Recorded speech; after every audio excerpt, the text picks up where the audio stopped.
she was out with Jack. He was pushing her in a wheelchair, and she went to Harrods and picked out a beautiful wedding dress, which the owner has said he's going to give her as a wedding present. So she was happy about that, and then she got back to hospital early yesterday evening and was very tired, and feeling a bit brighter this morning when I spoke to her.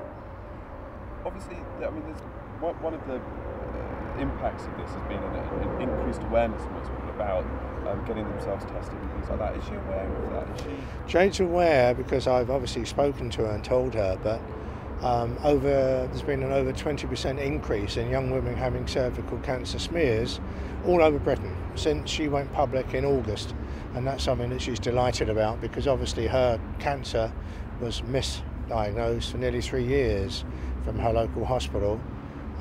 So obviously she's hoping that, knows that an awful lot of young women are going to benefit from what's happened to her. In terms of sort of plans for the future in the next couple of weeks particularly, she's got a dress, they've exchanged rings. Speculation as to where the wedding's going to be, Elton John's house or in the hospital. What can you tell us about that? All I can tell you is that obviously Jade is, together with Jack, working out when they're going to get married and where it's going to be in the next couple of weeks. She's got this dream wedding in her mind, and that's what she's going to get as close to as she possibly can. Obviously, Jack and I think one of the best men were out yesterday looking for suits and things for the wedding.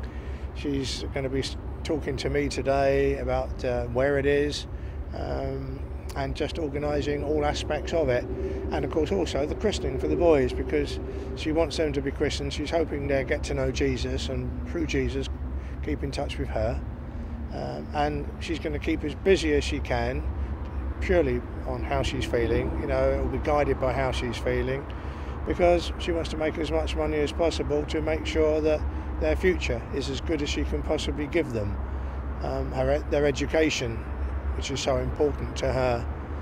In her own words, Max, I'm ignorant, but I want my boys having the best possible education, because that will give them the best chances, and the chances that I didn't have, because I didn't have much of an education.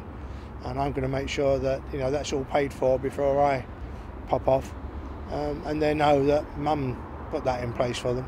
So she's doing everything she can to make life as good as possible for her boys, because that's the most important thing to her.